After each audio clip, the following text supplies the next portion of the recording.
मेरा नाम रोशनी है। मैं बचपन से ही अपने माता पिता की, दादा दादी की और अपने पूरे ही परिवार की लाडली रही थी। मैं अपने खानदान की इकलौती बेटी थी। हमारे परिवार में ज्यादातर बेटे ही पैदा हुआ करते थे। मेरे पापा मेरे दादाजी के सबसे बड़े बेटे थे। मेरे 3 चाचा और भी थे और लगभग सभी चाचा की शादी हो चुकी थी। मेरी 2 बुआ जी भी थीं और उन दोनों की भी शादी हो चुकी थी। उन सब के पास भी बेटे थे और मेरे सभी चाचा के पास भी बेटे ही थे। हमारे खानदान में लगभग 9 लड़के थे। मेरे दादाजी को बड़ी ख्वाहिश थी कि उनके परिवार में कोई बेटी पैदा हो, क्योंकि जहाँ बेटियां नहीं होती वहाँ बेटियों की बहुत इज्जत की जाती है और उनको ढेर सारा प्यार दिया जाता है। वैसे तो मैं जिस गांव से बिलोंग करती थी, वहाँ के लोग आपस में बड़े ही प्यार मोहब्बत के साथ रहा करते थे। हमारे गांव में शहर के लोगों की बहुत इज्जत की जाती थी। जब मैंने अपने परिवार में जन्म लिया तो पूरे गांव में खुशियां मनाई गई थीं। आखिरकार मेरे दादाजी गांव के मुखिया थे और एक ऐसे मुखिया थे जिनकी गांव में बहुत ज्यादा इज्जत की जाती थी। मैं अपने खानदान की इकलौती बेटी थी, इसीलिए मैं सबकी आंखों का तारा बन गई थी। जब से मेरा जन्म हुआ था तभी से मुझे मेरे घर के सभी लोग ढेर सारा प्यार करते थे। कोई मुझे 1 मिनट के लिए भी अपनी आंखों से ओझल नहीं होने देता था। जैसे जैसे मैं बड़ी हुई मुझे अपने गांव के माहौल से दूर रखा जाने लगा। वैसे भी मुझे अपना गांव पसंद नहीं था। बचपन में ही मेरे शौक बहुत ऊंचे थे और मेरे शौक लगभग सभी ने ही पूरे किए थे। मुझसे सब इतना प्यार करते कि अगर मैं किसी से कोई एक चीज़ मांगती तो मेरे लिए वही चीज़ पूरा परिवार ले आता था। फिर वक्त गुजरा तो मेरे दादा और दादी इस दुनिया को छोड़कर चले गए और उनकी जगह मुखिया जी मेरे पिताजी को बना दिया गया। मेरे सभी चाचा दादा दादी के मरने के बाद अपने अपने परिवार के साथ अलग हो गए, क्योंकि दादाजी ने पूरे परिवार को एक मुट्ठी में करके रखा हुआ था। एक एक करके मेरे दादा दादी इस दुनिया को छोड़कर चले गए और उनके जाने के बाद ही घर का माहौल धीरे धीरे बिगड़ने लगा। लेकिन मैं अभी भी सबकी लाडली थी। मेरे पिताजी ने मेरे सारे शौक पूरे किए थे। वो मेरे लिए हर सामान शहर से खरीद कर लाते थे। मैं गांव की बाकी लड़कियों से बहुत अलग थी। हमारे गांव की लड़कियां बड़ी ही सादी जिंदगी गुजार रही थीं, लेकिन मैं 10,000 की आबादी वाले गांव में इकलौती एक ऐसी लड़की थी जिसके नखरे बहुत ज्यादा थे और जिसके नखरे उसका पूरा परिवार उठाता था।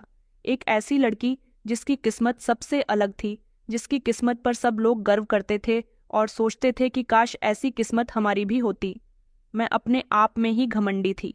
मेरी माँ बहुत सुंदर थी और मैंने उनकी ही सुंदरता पाई थी। कुछ ज़माने की बढ़ती टेक्नोलॉजी और शहर के नए नए तरीके में अपनाया करती थीं। जैसे कि हमारे गांव की औरतें बहुत कम ही पार्लर जाया करती थीं। मैं ज़्यादातर शहर आती जाती रहती थी, इसलिए मेरे बाल भी मेरे पिताजी शहर के ही पार्लर में कटवाया करते थे। मेरी ज़िंदगी बहुत अच्छी गुजर रही थी। मेरा एडमिशन भी शहर के ही एक स्कूल में करवाया गया था। मेरे पिताजी या मेरे कोई भी चाचा जी रोज मुझे अपनी गाड़ी से स्कूल से लेने के लिए आ जाते थे।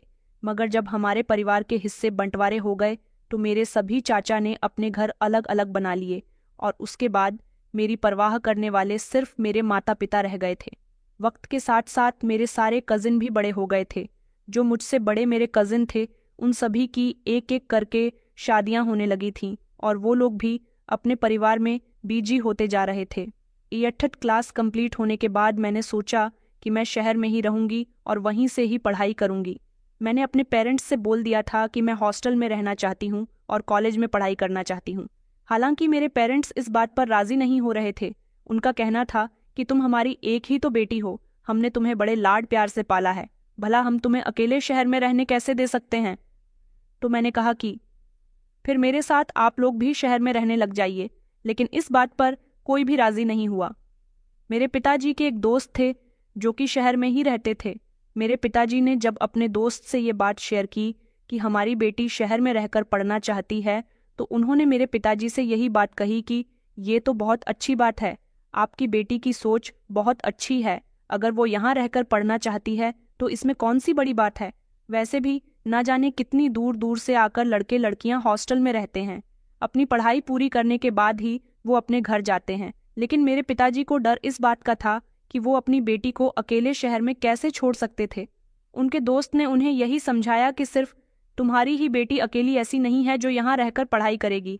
जाने ऐसी कितनी लड़कियां हैं जो किसी गांव में, किसी जिले या फिर किसी दूसरे शहर से आकर यहाँ के बड़े बड़े कॉलेज और यूनिवर्सिटी में पढ़ाई कर रही है। मेरे पिताजी का दिल उनकी बात सुनकर बेफिक्र हो गया था, इसलिए वो मुझे यहाँ छोड़ने के लिए तैयार हो गए थे।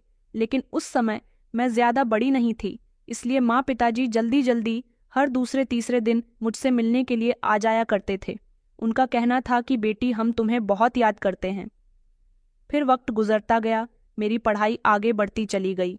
उन लोगों को मेरे बिना रहने की आदत हो गई। वो लोग महीने में एक बार मुझसे मिलने के लिए आ जाया करते थे और मैं भी छुट्टियों में अपने गांव चली जाती थी। लेकिन शहर में रहते हुए और शहर के माहौल में घुल मिल जाने के बाद मुझे अपना गांव बिल्कुल भी अच्छा नहीं लगता था। पढ़ाई कंप्लीट होने के बाद मैंने सोचा कि मुझे यहाँ रहकर जॉब भी करनी चाहिए। वैसे तो हमारे घर में किसी चीज़ की कोई कमी नहीं थी। हमारे गांव में मेरे पिताजी की बहुत सारी ज़मीनें पड़ी हुई थीं, उन पर अनाज उगता था, खेती बाड़ी होती थी, हमारा बड़ा सा घर था। मुझे जॉब करने की कोई ज़रूरत नहीं थी, लेकिन ये भी मेरा शौक था और मैं अपने शौक के लिए ही जॉब करना चाहती थी। ये बात जब मैंने अपने माता पिता से शेयर की तो उन लोगों ने मुझे इस बात के लिए मना भी किया, लेकिन मेरी जिद के आके उनकी एक ना चलती थी और उन्होंने मेरी इस बात को भी स्वीकार कर लिया। अब मेरी पढ़ाई पूरी हो चुकी थी, मैं जवान हो गई थी और मुझे नौकरी करते हुए 2 साल हो गए थे। मैं यहाँ अपना कमाती और अपने ऊपर ही खर्च कर लिया करती थी। मुझे अपनी खूबसूरती पर बहुत घमंड था। गांव के लोगों से मैं दूर दूर ही रहना पसंद करती थी। जब भी मेरे पेरेंट्स मुझे गांव बुलाते, मैं उनको इनकार कर दिया करती थी, क्योंकि वहाँ की हवा, वहाँ का माहौल, वहाँ का रहन सहन मुझे बिल्कुल भी पसंद नहीं था। हमारे गांव की लड़कियों के कपड़े पहनने का ढंग भी मुझे बड़ा ही अजीब लगता था, क्योंकि मुझे शहर में रहते हुए लगभग 1011 साल हो गए थे। सबसे अच्छी बात यह थी कि शहर में नौकरी करते करते मेरी गवर्नमेंट जॉब लग गई थी। ऐसी जॉब तो हर इंसान का सपना होती है। गांव में मेरा नाम ऊंचा होने लगा था कि गांव की बेटी सरकारी अफसर बन गई है। अब मुझे लगभग 6 महीने हो गए थे और मैं काफ़ी समय से अपने पेरेंट्स को टाल रही थी कि मैं काम में बिजी हूँ, अभी आप लोगों से मिलने नहीं आ सकती। उन लोगों को मेरी बहुत याद आ रही थी और वो बार बार मुझसे यही कह रहे थे कि बेटा, तुम घर कब आओगी? तुम्हें यहाँ आए हुए काफ़ी समय हो गया और 2 महीने पहले ही मेरी गवर्नमेंट जॉब लगी थी। उन्होंने कहा कि अगर तुम यहाँ नहीं रहने आई तो हम तुमसे वहाँ मिलने के लिए आ जाएंगे। अब मैं उनको परेशान नहीं करना चाहती थी और वो लोग चाहते थे कि मैं लगभग 2-3 महीने के लिए उनके साथ रहूं। मैंने सोचा कि 2-3 महीने के लिए तो नहीं, 1 हफ्ते के लिए मैं गांव जा सकती हूँ। इसीलिए मैंने गांव जाने के लिए अपनी पैकिंग करनी शुरू कर दी थी। मैं जब गांव पहुंची तो मेरे माता पिता के बिहेवियर ने मुझे हैरान कर दिया था। इस बार उन्हें मेरी कामयाबी और नौकरी की कोई खास खुशी नहीं हुई थी। शायद उसकी वजह ये थी कि हमारे घर में किसी चीज़ की कमी नहीं थी। हम काफ़ी अमीर लोग थे और माँ पिताजी के मरने के बाद। वैसे भी ये सब कुछ मेरा ही था, तो मुझे नौकरी करने की या कुछ भी करने की कोई ज़रूरत नहीं थी। इसलिए मेरी ये नौकरी मेरे माता पिता के लिए कोई मायने नहीं रखती थी। लेकिन मेरे माता पिता के दिल में सिर्फ एक ख्वाहिश बाकी थी और वो थी मेरी शादी। मुझे लगा ये उनके लिए सबसे बड़ी समस्या थी। हालांकि मैं खुद को अभी इस काबिल नहीं समझती थी। मैं अभी शादी नहीं करना चाहती थी। मेरा मानना था कि लड़कियों को पहले अपनी ज़िंदगी को फुल एंजॉय कर लेना चाहिए, उसके बाद ही शादी करनी चाहिए। लेकिन इस बार मेरे घर में आते ही मेरे मम्मी पापा ने मुझे अपनी मर्जी सुना दी थी कि हम तुम्हें अब वहाँ नहीं भेजेंगे, अब हम तुम्हारी शादी करना चाहते हैं। मैंने उन्हें समझाने की बहुत कोशिश की कि माँ पिताजी, मेरी अभी उम्र ही क्या है, मैंने तो अभी नौकरी करनी शुरू ही की है और आपको नहीं पता कि गवर्नमेंट जॉब के लिए मैंने क्या क्या नहीं किया। वैसे भी ज़िंदगी के इतने बड़े फैसले के लिए थोड़ा वक्त देना ज़रूरी है। लेकिन उनका जवाब बहुत ही सिंपल और सीरियस था। उन्होंने कहा कि तुम्हारी जिद पर हमने तुम्हें शहर भेजा, जबकि हमने कभी तुम्हारी शिक्षा को ज़रूरी नहीं समझा। हमने अपनी ज़मीनों की देखभाल को ही अपनी ज़िंदगी का असल मकसद माना है। तुमने नौकरी कर ली, ये तुम्हारी मेहनत है, मगर शादी हमारा फैसला है। उस समय मुझे उनकी बातों से आइडिया हो रहा था कि ये समस्या बहुत पुरानी थी। उन्होंने मेरे लिए लड़का भी देख लिया था और मेरा रिश्ता भी पक्का कर दिया था, और वो लड़का कोई और नहीं, हमारे गांव के जमींदार जी का बेटा राजपाल था जो मुझे बिल्कुल भी पसंद नहीं था, लेकिन हमारे गांव के लड़के लड़कियों के रिश्ते बचपन में ही तय कर दिए जाते थे। उन्हें उसूलों के हिसाब से मेरे माता पिता ने भी मेरा रिश्ता गांव के सबसे अमीर इंसान के बेटे के साथ लगा दिया था। राजपाल देखने में अच्छा था, लेकिन वो पढ़ा लिखा नहीं था। उसके पास गांव की बहुत सारी जमीनें थीं। वो हमसे भी ज्यादा अमीर पिता का बेटा था। ये बात तो मैं पहले से ही जानती थी, लेकिन मैंने सोचा था कि मैं शहर के किसी पढ़े लिखे और अच्छे लड़के से शादी करूंगी, अपने पेरेंट्स को मना लूंगी। वैसे भी बचपन से लेकर अब तक उन्होंने मेरी हर बात को माना है, मगर ये बात मेरे पेरेंट्स मानने के लिए तैयार नहीं हो रहे थे। उनका कहना था कि तुम्हारी शादी राजपाल से ही होगी और अब हम तुम्हारी शादी करके ही तुम्हें शहर भेजेंगे। उन्होंने मुझे अब भी राजपाल का फोटो दिखाया। वो सच में बहुत अच्छा था। सुना था कि वो एक अच्छा, समझदार और इज्जतदार इंसान है। खुद से सवाल किया कि क्या ये मेरी जिंदगी का सही फैसला होगा। मेरी जिंदगी में इस समय किसी और लड़के की मोहब्बत नहीं थी और यही वजह थी कि मैंने अपने माता पिता की बात मानने का फैसला कर लिया था, क्योंकि वो लोग इस बार अपने फैसले पर अटल थे। बचपन से लेकर अब तक उन्होंने मेरी हर बात मानी थी और उनका कहना था कि मैंने उनकी बात नहीं मानी तो शायद मेरे परिवार से मेरा रिश्ता कमज़ोर हो जाएगा। मेरे लिए मेरे माता पिता से बढ़कर कुछ भी नहीं था, इसीलिए मैंने उनकी मर्जी पर अपना सर झुका दिया था। मगर मैंने उनके सामने एक शर्त रखी थी कि शादी के बाद मैं शहर जाकर अपनी नौकरी ऐसे ही करूंगी जैसे अभी कर रही हूँ, और मेरा पति भी मेरे साथ शहर ही जाएगा। मैं यहाँ गांव में नहीं रहूंगी क्योंकि मेरा शहर में रहना ज़रूरी है। मगर उनका जवाब मेरी सोच के मुताबिक था। उन्होंने कहा कि राज्यपाल इस गांव की मिट्टी का पला बढ़ा है। उसका और उसके पिता का कारोबार भी यही है। वो अपने माता पिता का इकलौता बेटा है। उसके परिवार वाले चाहते हैं कि उनके बेटे की शादी हो जाए और बहू उनके घर में आ जाए, और तुम गांव छोड़कर जाने की बात कर रही हो। यहाँ तक कि तुम उनके बेटे को भी अपने साथ लेकर जाने की बातें कर रही हो। मैंने मम्मी पापा से कहा कि मेरी शर्त तो यही है। अगर आप लोग मेरी शर्त मानना चाहते हैं तो मैं शादी करूंगी, वरना मैं राजपाल से शादी नहीं करूंगी। मेरी बात पर मम्मी पापा खामोश हो गए थे। उन्होंने कहा, तो फिर हमें राजपाल और उसके माता पिता से इस बारे में बात करनी होगी। मैंने कहा था कि हाँ, अगर राजपाल राजी हो जाता है तो फिर मैं शादी करके यहाँ कुछ दिन रहकर राजपाल के साथ शहर चली जाऊंगी। अगले ही दिन मेरे माँ पिताजी राजपाल के परिवार और उससे बातचीत करने के लिए चले गए थे। मैंने सोच लिया था कि राज्यपाल कभी भी इस गांव से जाने के बारे में नहीं सोचेगा और इस रिश्ते से साफ इनकार कर देगा। कुछ ऐसा ही रिएक्शन उसके पेरेंट्स का भी होगा। लेकिन जब माँ पिताजी घर आए और उन्होंने मुझे बताया कि राज्यपाल तुम्हारे साथ शहर चलने के लिए तैयार है, बल्कि वो तो बहुत खुश हो रहा था कि शादी के बाद वो अपनी पत्नी के साथ शहर जाएगा, मैं तो माँ पिताजी की ये बात सुनकर हैरान रह गई थी। फिर मैंने सोचा कि चलो, अच्छी बात है, मेरा पति शहर जाएगा तो उसे वहाँ की थोड़ी हवा लगेंगी और मैं उसे यहाँ के माहौल से निकालकर अपने जैसा बना लूंगी। वैसे तो ये फैसला मेरे लिए आसान नहीं था, लेकिन फिर भी मैंने सब लोगों की बात मान ली थी और अपने आप को तसल्ली दी थी कि सब कुछ ठीक हो जाएगा। मगर मैं ये नहीं जानती थी कि मेरी जिंदगी मुझे कहाँ से कहाँ ले जाएगी। शादी के बाद जब मैं विदा होकर अपने ससुराल चली गई तो कमरे का माहौल बड़ा ही अजीब सा था। मेरे ससुराल वालों ने मुझे कपड़े भी अच्छे नहीं चढ़ाए थे। लहंगा इतना बकवास था कि मुझे बिल्कुल भी अच्छा नहीं लग रहा था। उनके इतने भड़कीले कलर और हर तरफ से भारी भरकम था। मुझे ज़्यादातर सिंपल चीज़ें पसंद थीं। हमारे गांव में कुछ इसी तरह से दुल्हन को शादी के समय कपड़े पहनाए जाते थे।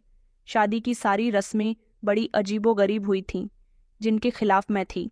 मगर जब भी मैं अपनी माँ से कुछ कहती तो माँ मुझे खामोश रहने को कहती थी कि बेटा, तुम्हारी सोच शहर जैसी है, ये जो हो रहा है उसे होने दो। नई दुल्हन ज्यादा बात नहीं करती और ना ही उसका चेहरा सबको दिखाया जाता है। मैं घूंघट ओढ़ने के लिए तैयार नहीं थी, लेकिन मेरी माँ ने मेरी पूरी शादी में मेरे सर पर घूंघट डाल दिया था। उनका कहना था कि तुम्हारा घूंघट तो अब शादी के बाद तुम्हारा पति ही उठाएगा, उसके अलावा तुम्हारा चेहरा और कोई भी नहीं देख सकता। ये तो बहुत ही अजीब बात थी। मैं जैसे ही अपने कमरे में दाखिल हुई तो मैंने देखा कि कमरे को रंग बिरंगे गुब्बारे से सजाया हुआ था। ऐसा लग रहा था जैसी ये सीज नहीं है, बल्कि किसी छोटे बच्चे का बड़े सेलिब्रेशन यहाँ होने वाला है, जिस तरह के कागज मेले में लटके होते हैं। कमरे को अजीब तरह से डेकोरेट किया गया था। मैं हैरान थी कि आखिर सबकी क्या ज़रूरत थी। मैंने सोचा कि शहर में तो कोई भी दूल्हा दुल्हन के कमरे को इस तरह से नहीं सजता। मैं चारों तरफ नज़र घुमाकर कमरे को देख रही थी। मैं ऐसी लग रही थी जैसे मुझे भी दुल्हन नहीं बनाया गया, बल्कि कोई चमकती धमकती गाड़ी बना दिया गया है। थोड़ी ही देर के बाद मेरा पति एक कमरे में दाखिल हुआ था। सबसे ज्यादा हंसी तो मुझे अपने पति को देखकर आई थी, जो दूल्हा नहीं बल्कि पूरा जोकर लग रहा था। मैंने अपने पति के घूंघट उठाने से पहले ही खुद उठा दिया और कहा, ये तुम क्या पहन रहे हो कि तुमने अपनी क्या हालत बनाई हुई है? राज्यपाल, तुम दूल्हा नहीं बल्कि जोकर लग रहे हो। ये कहकर मैं जोर जोर से हंसने लगी।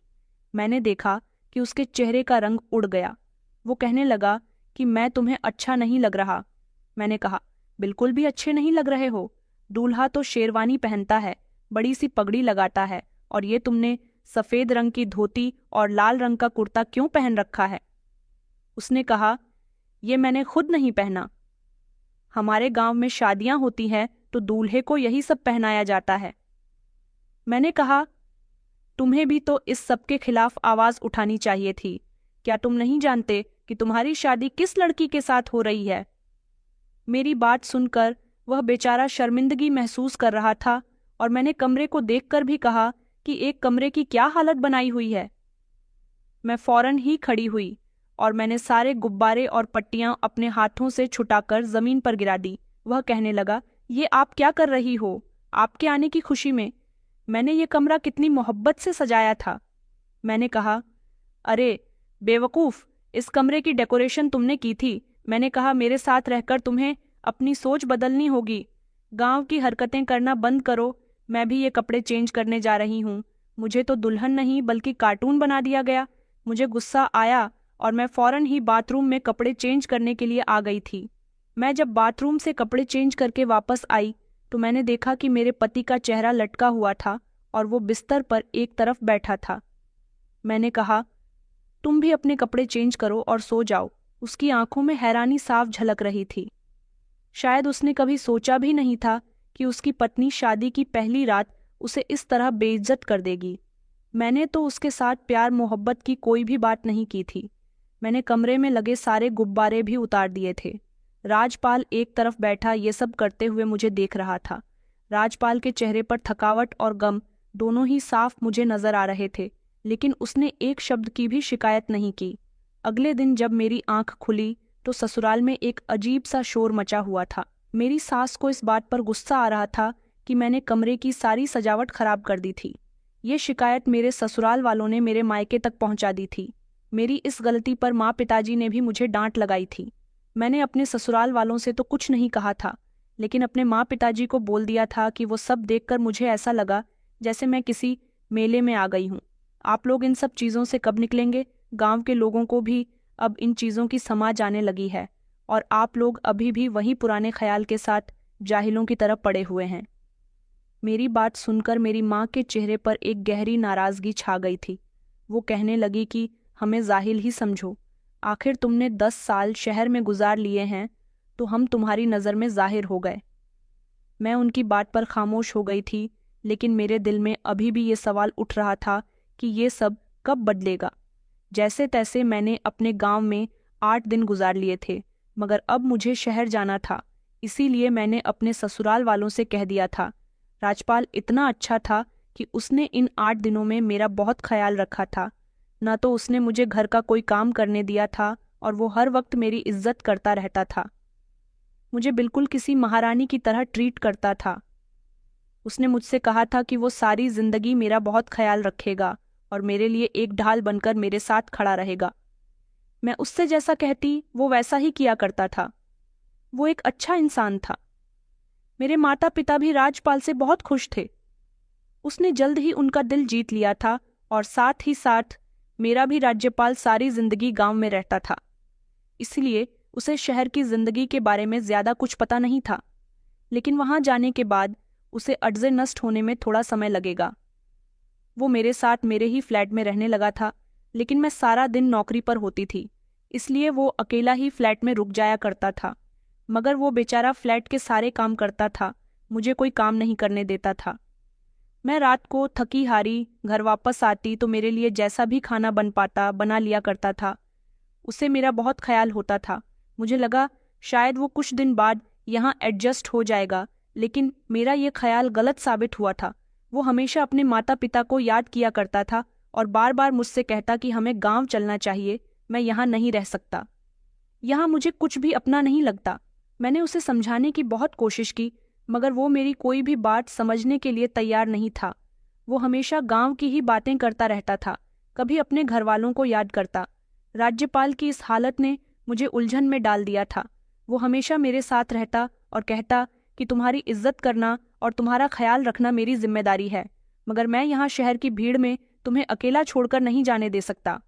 मैंने उसे कहा था कि तुम्हें गांव जाना है तो तुम अकेले जा सकते हो, लेकिन मैं यहाँ ही रहूंगी। यहाँ नौकरी करते हुए मेरी जिंदगी बहुत अच्छी गुजर रही थी। राजपाल का घर में मन नहीं लगता तो वो मेरे साथ ऑफिस जाने लगा था, लेकिन वहां जाने के बाद वो बहुत ही अजीब अजीब हरकतें करता था। उसे तो किसी से बात करने की तमीज तक नहीं थी। मेरे साथ के लोग और दोस्त उसे मेरे साथ देखकर मेरी मजाक बनाया करते थे, क्योंकि उसके कपड़े पहनने का तरीका भी शहर के लोगों से बहुत अलग था। ये सब देखकर मुझे अजीब सी शर्मिंदगी का सामना करना पड़ता था। इसलिए मैंने उसे मना किया कि मैं अपने दोस्तों के सामने तुम्हें नहीं ले जा सकती, तुम यहीं घर में रहा करो। मेरे ऐसा कहने पर एक दिन उसने मुझसे झगड़ा किया और वह कहने लगा कि मैं अब तुम्हारे साथ यहाँ नहीं रह सकता, मुझे मेरे गांव जाना है। मैंने उसे कह दिया कि तुम यहाँ से जा सकते हो, लेकिन मैं तुम्हारे साथ नहीं जाऊंगी। उसने कहा कि मैं तुमसे अलग नहीं हो सकता, तुम्हें मेरे साथ चलना होगा, मगर मैंने उसे लड़ झगड़कर जबरदस्ती उसे गांव भेज दिया। उसकी एक बात न सुनी। वो बार बार रोते हुए मुझसे कह रहा था कि मैं तुमसे मोहब्बत करता हूँ, तुम्हें यहाँ अकेला नहीं छोड़ सकता, क्योंकि मुझे उम्मीद है कि मुझसे बेहतर तुम्हारा ख्याल कोई नहीं रख सकता। मैंने कहा, मैं तुम्हें यहाँ अपने साथ नहीं रहने दे सकती, क्योंकि तुम यहाँ की जगह डिजर्व नहीं करते।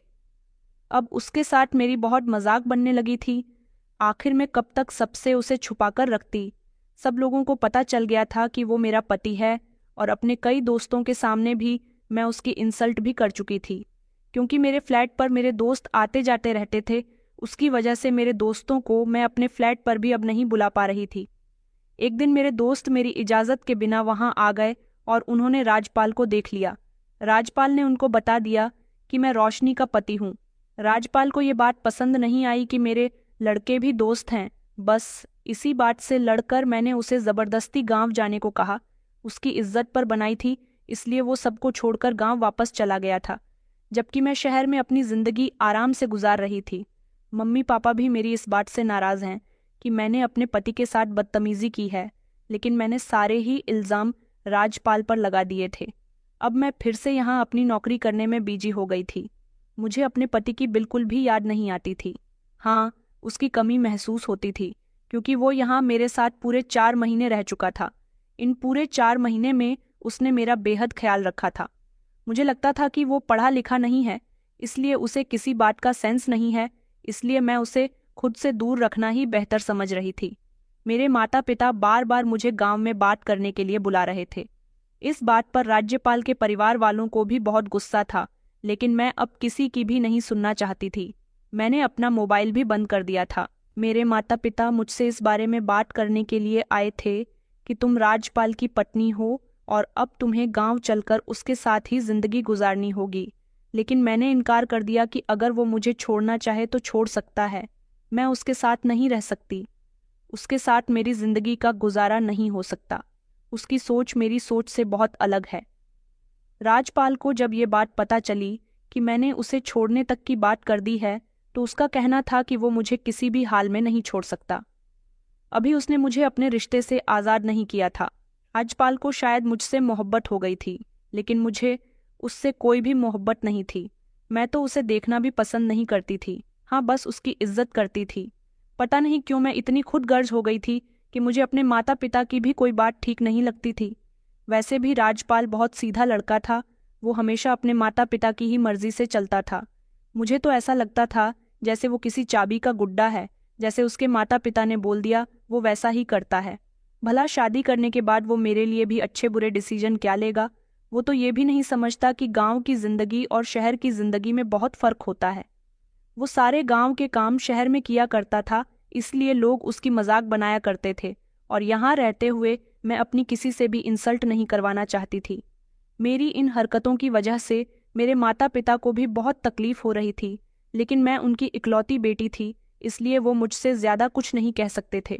अब उन्हें एहसास हो रहा था कि सारी जिंदगी उन्होंने अपने बेटे की हर बात मानी थी। शायद ये उनकी जिंदगी की एक बहुत बड़ी गलती साबित हुई है। राज्यपाल को यहाँ से गए हुए कुछ दिन गुजर गए थे। इसी दौरान मेरी जिंदगी में एक नया मोड़ आया। जहाँ मैं नौकरी किया करती थी, वहीं पर एक नए लड़की की पोस्टिंग हुई थी। वो बहुत खुश मिजाज और समझदार लड़का था। काफ़ी समय तक तो हम दोनों दोस्तों की तरह एक दूसरे से बात करते रहे, और उसके बाद मेरा इंटरेस्ट उस लड़की में बढ़ने लगा। उसका नाम रोहित था। वो भी मेरे साथ खूब अच्छे से बात करता था। न जाने क्यों हम एक दूसरे से बात करते करते एक दूसरे के फन होने लगे थे। वो मुझे पसंद आता था, और मैं मन ही मन सोचने लगी कि मेरी शादी राजपाल से न होकर रोहित से हो जाती तो कितना अच्छा होता। रोहित बिल्कुल ऐसा लड़का था जैसा मैं डिजर्व करती थी। मैंने रोहित को नहीं बताया था कि मेरी शादी हो चुकी है, लेकिन मन ही मन मैं उसे पसंद करने लगी थी। वो भी धीरे धीरे मेरे करीब आता रहता था।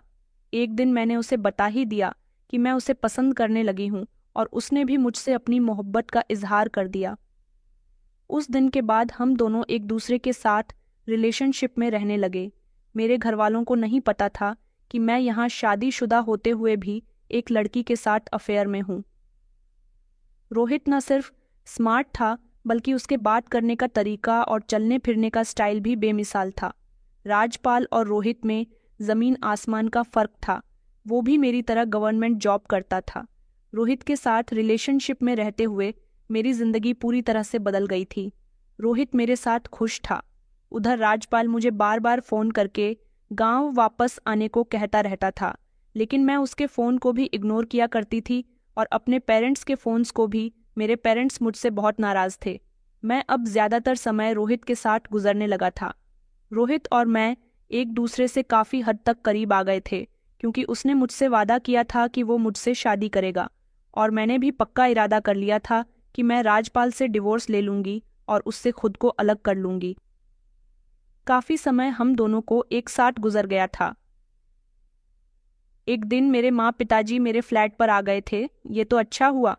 उस दिन रोहित मेरे साथ वहां मौजूद नहीं था। उन्होंने मुझसे बात की और कहा कि आज हम तुम्हें यहाँ से लेने के लिए आए हैं। उधर राजपाल तुम्हारे लिए परेशान हो रहा है। तुमने यहाँ शहर में उसे बहुत बेवकूफ बनाया। वो दोबारा तुम्हारे पास नहीं आना चाहता, और हम भी नहीं चाहते कि तुम्हारा रिश्ता उसके साथ खत्म हो जाए। गांव में तुम्हारी वजह से हमारी बहुत नाक कट रही है। मैंने अपने पिताजी से उस दिन पहली बार बदतमीजी की थी और कहा था कि इधर आपके दामाद की वजह से मेरी नाक बहुत कट रही थी, इसलिए मैंने उसे गांव जाने को कहा। मैं उसके साथ नहीं रह सकती। मेरे माँ पिताजी मेरा ये बर्ताव देखकर चौंक गए थे। मैंने उनसे कहा था कि आप लोग यहाँ से जा सकते हैं। मुझे आप में से किसी की भी कोई ज़रूरत नहीं है। और हाँ, राजपाल से कहिएगा कि वो मुझे डिवोर्स दे दे, मुझे छोड़ दे। वो मेरे लायक नहीं है।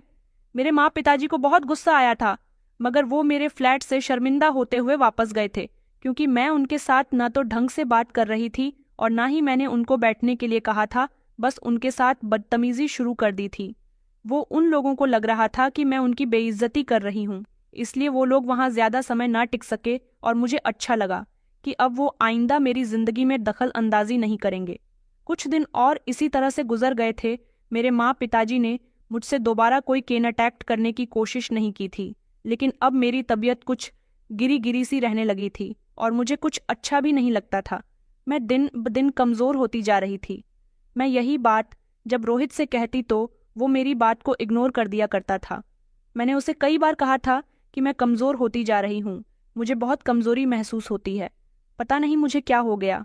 वो मुझसे कहता कि तुम्हें मैं ये कैसे बता सकता हूँ कि तुम्हें क्या हो गया, मैं डॉक्टर थोड़ी ना हूँ, तुम खुद डॉक्टर के पास चली क्यों नहीं जाती। मैं तो रोहित के इस अंदाज पर दंग रह गई थी। इस दौरान मुझे राजपाल की बहुत याद आई थी, क्योंकि जब वो मेरे साथ यहाँ मौजूद था, मेरे हाथ पर मामूली सी खरोच लग गई थी, तो वो मेरे लिए बहुत परेशान हुआ था। उसने हर तरह से मेरा ख्याल रखा था। आज शायद रोहित की जगह राजपाल होता तो वो मेरे लिए बहुत परेशान होता। फिलहाल मैंने राजपाल का ख्याल अपने दिल से निकालने की कोशिश की थी। राजपाल की तरफ से अभी तक मुझे डिवोर्स का नोटिस नहीं मिला था। पूरे गांव में मेरे बारे में तरह तरह की बातें बन रही थीं। मेरे ससुराल वाले और मेरे माता पिता की बहुत बेइज्जती हो रही थी। एक दिन मेरी मुलाकात हमारे गांव के ही एक लड़के से हुई। वो किसी काम के लिए शहर गया हुआ था। उसने मुझसे कहा कि अरे रोशनी, हमने सुना है कि तुमने राजपाल को छोड़ दिया। मैंने उसे बड़े घमंड के साथ कहा कि हाँ, मैं उसे छोड़ चुकी हूँ, उसके साथ मेरा कोई संबंध नहीं है। उसने कहा कि उसके साथ ऐसा मत करो, वो बेचारा तुम्हारे लिए बहुत परेशान है, दिन रात तुम्हारे लिए रोता रहता है। वो तो यहाँ शहर आने की बहुत कोशिश कर रहा है ताकि वो यहाँ आकर तुमसे बात कर सके। मगर उसके माता पिता ने उसको रोक लिया। मैंने उसकी बात को इग्नोर किया। वैसे भी मैं ये सोच चुकी थी कि मैं अब अपनी जिंदगी अपने हिसाब से जीऊंगी और रोहित से शादी कर लूंगी, लेकिन मैं जब भी रोहित से शादी की बात करती वो बात को टाल दिया करता था। हम दोनों 171 ही फ्लैट में पति पत्नी की तरह रहा करते थे, मगर वो मुझसे शादी करने के लिए राजी नहीं हो रहा था। मैं दिन ब दिन अब कमज़ोर होती जा रही थी। कई बार तो मुझे ऐसा लगा जैसे मौसम चेंज होने की वजह से मुझ में ऐसी कमियां आ रही हैं। मुझे खांसी और जुकाम भी बहुत ज़्यादा हो गया था, और वो भी ऐसा कि ख़त्म होने का नाम ही नहीं ले रहा था। मेरे लिए ये अजीब बात थी। इधर रोहित दिन ब दिन मुझे इग्नोर कर रहा था। उसे जब मेरी ज़रूरत होती तब वो मेरे पास मुझसे मिलने के लिए आता था, लेकिन अब वो ज़्यादातर मुझे इग्नोर ही करता था। कहता कि मैं काम में बिजी हूँ, मेरा फ़ोन भी नहीं उठाता था और ना ही मुझसे मिलने के लिए आ रहा था। मैं उससे कहती थी कि मुझे डॉक्टर के पास लेकर चलो, मेरी तबीयत ठीक नहीं है। उसने कहा कि तुम्हें डॉक्टर के पास ले जाने के लिए मेरे पास टाइम नहीं है, तुम कोई छोटी बच्ची नहीं हो, खुद भी तो डॉक्टर के पास जा सकती हो। उसकी बात सुनकर मैं खामोश हो गई थी। मुझे राजपाल की बहुत याद आ रही थी। वो मेरा कितना ख्याल रखता था, और रोहित था कि मेरी बीमारी के समय में मुझे पलट कर भी नहीं देख रहा था। मेरा वजन भी अब 51 किलो हो चुका था। जो भी मुझे देखता मेरी सेहत को नोटिस करता था। मुझे खुद को भी लग रहा था कि मेरा कमज़ोर होना कोई आम बात नहीं है। शायद कोई अंदरूनी बीमारी हो सकती है जो मुझे अंदर ही अंदर खा रही हो, इसलिए मुझे अपना चेकअप करवाना चाहिए। मैं डॉक्टर के पास चली गई थी। इस दौरान मेरे साथ रोहित नहीं था, बल्कि उसे तो कई दिन गुजर गए थे। मुझसे बात तक किए हुए मैं जब घर जाती थी तो राज्यपाल मेरे लिए खाना बनाकर तैयार कर दिया करता था। घर के सारे कामकाज भी कर दिया करता था, लेकिन ऐसी बीमारी के समय में मुझसे घर का कोई काम नहीं हो रहा था। मैं ज़्यादातर सब कुछ होटल से ही लाकर खा रही थी, और होटल का खाना मुझे बहुत नुकसान दे रहा था। रोहित अब मुझे एक अजनबी की तरह लगने लगा था। मैंने सोचा कि शायद मैंने रोहित को अपनी ज़िंदगी में शामिल करके गलत फैसला कर लिया है। डॉक्टर ने मेरे चेकअप करवाए थे और उनकी रिपोर्ट 2 दिन के बाद आने को कहा था। उसके बाद भी मेरा कोई ट्रीटमेंट चल सकता था। मैंने इस बारे में रोहित को बताने की बहुत कोशिश की, लेकिन उसने मेरी कोई बात नहीं सुनी। उसने ये कहकर बात खत्म कर दी कि अगर तुम्हारी तबीयत ठीक नहीं है तो इसमें मैं क्या करूं। मैं चाहती थी कि वो मेरे पास आए। इस समय मुझे उसकी ज़रूरत थी। वो मेरी फिक्र करें और मेरे साथ बैठकर मेरी बीमारी के बारे में डिस्कशन करें, मेरी हालत को सीरियस ले। लेकिन उसके पास सबके लिए वक्त था, बस मेरे लिए नहीं था।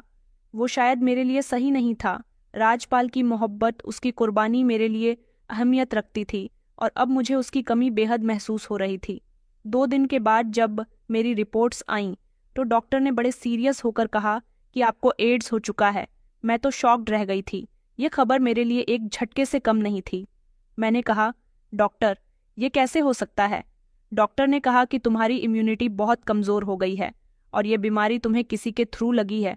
आपको अपने आप को बेहतर बनाना होगा, वरना आपके लिए ये बीमारी जानलेवा बन सकती है। ये बात सुनकर तो मैं शॉक्ड रह गई थी। मैंने कभी सोचा भी नहीं था कि मेरी जिंदगी ऐसे मोड़ पर आकर रुक जाएगी। ये एक ऐसा हमला था जिसको मुझे किसी तरह का कोई इशारा नहीं मिला था। मैंने फौरन रोहित को फ़ोन किया, लेकिन उसने मेरा फ़ोन नहीं उठाया।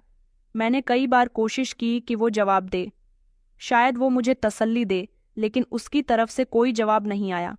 मेरी हालत बहुत बिगड़ रही थी और मुझे यकीन था कि रोहित घर आएगा तो वो मेरी हालत देखकर फ़िक्रमंद होगा, लेकिन उसने तो मेरे कई बार फ़ोन करने पर भी कोई जवाब नहीं दिया था और ना ही वो मेरे पास आया था। मुझे ऐसा लगने लगा जैसे कुछ तो गड़बड़ है, जैसे रोहित मुझसे कुछ छुपा रहा है। एक दिन जब मैं लगातार उसकी तलाश में थी तो मेरे मोबाइल पर रोहित के एक दोस्त का फ़ोन आया, क्योंकि वो काफ़ी समय से वह नौकरी पर भी नहीं आ रहा था जहाँ पर हम दोनों एक साथ नौकरी किया करते थे। उसका दोस्त कह रहा था कि रोहित अब मेरे साथ नहीं रहना चाहता, और उसके दोस्त ने मुझे ये भी बताया कि रोहित की वजह से ही तुम्हें एड्स हुआ है, वो अब तुम्हारे साथ नहीं रहना चाहता। उसने कहा है कि मैं तुम्हें बता दूं कि तुम उसे तलाश करना बंद कर दो, क्योंकि उसकी जिंदगी में कोई और आ गया है। ये सुनकर तो जैसे मुझ पर एक जोरदार झटका लगा और ऐसा लगा कि किसी ने जोरदार मेरे मुंह पर एक तमाचा मार दिया हो। मैंने उसकी बात को इग्नोर किया और कहा कि तुम ये क्या कह रहे हो, तुम्हारे पास इस बात का क्या सबूत है। तो वो कहने लगा कि अगर वो तुमसे सच में प्यार करता तो तुमसे शादी करता, लेकिन वो इसी तरह का लड़का है, लड़कियों को अपनी दोस्ती के जाल में फंसाता है, उससे बात उनसे मोहब्बत करता है और उनको इमोशनल करने के बाद जब उसका दिल फट जाता है तो वो उन लड़कियों को छोड़ देता है। इससे पहले भी वो न जाने कितनी लड़कियों को बर्बाद कर चुका है। उसका तुम्हारे साथ रहने का कोई इरादा नहीं था, इसलिए उसने तुम्हारे साथ भी टाइम पास किया और अब उसका दिल भर चुका है।